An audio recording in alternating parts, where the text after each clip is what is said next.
सुबह आपको हम परमात्मा की वाणी सुना रहे थे, अब फिर थोड़ी सी सुनाते हैं, थोड़ा सा प्रमाण देते हैं कि वो परमात्मा कौन है, उसको पहचानने में हमें आसानी होगी। पुण्यात्माओं, सौभाग्य आपका, सत्कर मान लेना। आप बालक हो, दास ने इस ज्ञान को गहराई से जाना है, भगवान को भी अच्छी तरह पहचाना है। और आप कितनी पुण्यात्मा हो, लाल को पता नहीं होता अपनी कीमत का, जौहरी जानता है।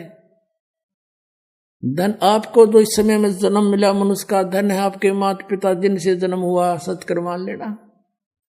आपको यह अमृत वो ज्ञान मिल रहा है जिसके लिए परमात्मा ने अभी तक लोका छुपी करके इसको बचा रखा था, और आज आपके सामने उलेट दिया, बिखेर दिया भगवान ने, खुल्लम खुल्ला छोड़ दिया। तो अब हम उस भगवान को पहचान कर उसको आसानी से पा सकते। देखो आपके लिए कितनी सुविधा परमात्मा ने करवाई है।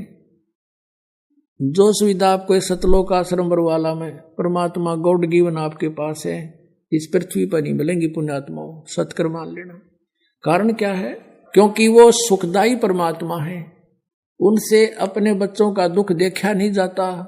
उसको मालूम है कि ये काल ने पीस रखे हैं, आपस में घर घर में आग लगा रखी है। सास और बहू की लड़ाई, ननंद और बहू की लड़ाई, जेठ जेठानी की लड़ाई, आपस में पति पत्नी का झगड़ा, छोटी छोटी बातों पे इनको इतना परेशान करवा रखा है कि सोच नहीं सकते हम। जब हमें ज्ञान होगा, जब पता चलेगा हम क्यों लड़ाई जा रहे हैं। तो वहां दुखी, फिर कोई रोग से दुखी, कोई किसी शोक से दुखी, कोई शरीर से, कोई और कारणों से सो टेंशन हमारे ऊपर ठोप रखी है। और फिर परमात्मा आपके लिए कितनी सुविधा इन दासों के द्वारा, आपके भाई बहनों के द्वारा आपकी सेवा में सब आते, मैट बिछाते हैं, बढ़िया भोजन की व्यवस्था करते हैं। सर्दी का मौसम है, सारी सुविधा आपको प्रदान करवा रखी है। और ऊपर से ये अमृत बरसाते हैं कि मेरे बच्चे ध्यान से सुने, समझे, मेरे को पहचान सकें।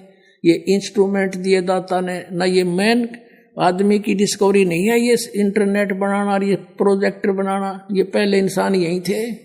एक रेडू में 6 खेचर जोड़ के और रथ बना कर घसीटे अंडा करते थे। ना कोई सड़क बनानी आया करती, ना कुछ और, बस इन्हें टाइम पास कर रहे थे।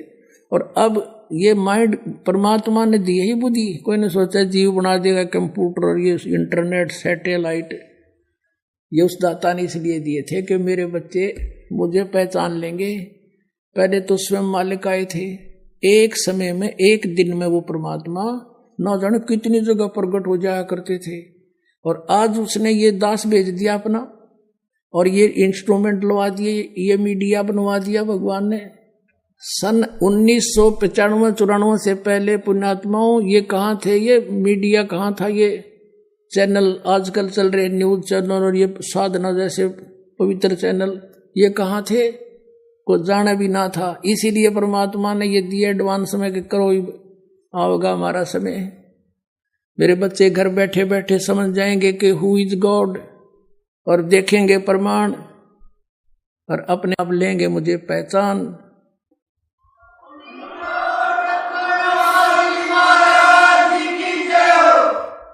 तो पुण्यात्माओं, पहले हम देखो ज्ञान नहीं था। जब फिल्म देखा करते, VCR हुआ करते, और इतनी बड़ी बड़ी कैसेट हुआ करती, जूता जोड़, और 3 घंटे की एक हुआ करती, और ले आते 100 रुपये किराया लिया करते।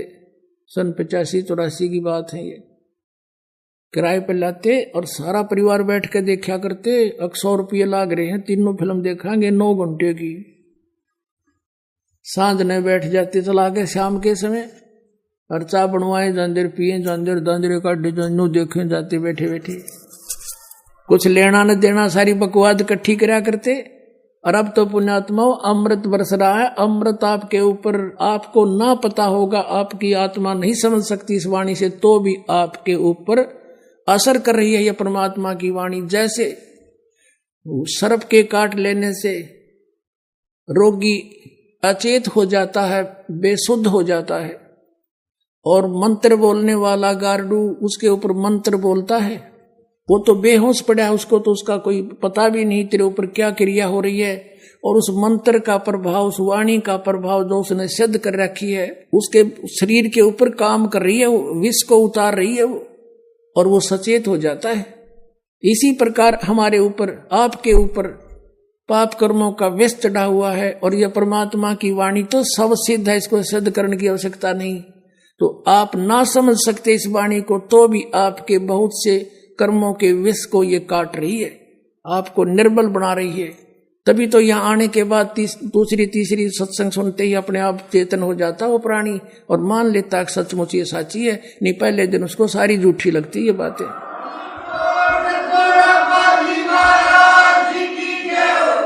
तो कहने का दास का तात्पर्य है कि 10-20 मिनट ज्यादा भी बालक की वाणी सुननी पड़ जाए, खुशी मनाना। दास का कहने का तात्पर्य है कि 10-20 मिनट अधिक भी सत्संग सुनने का समय लग जाए तो उतनी उमंग के साथ सुनना, ये समय बार बार नहीं मिला करता। ये तो दया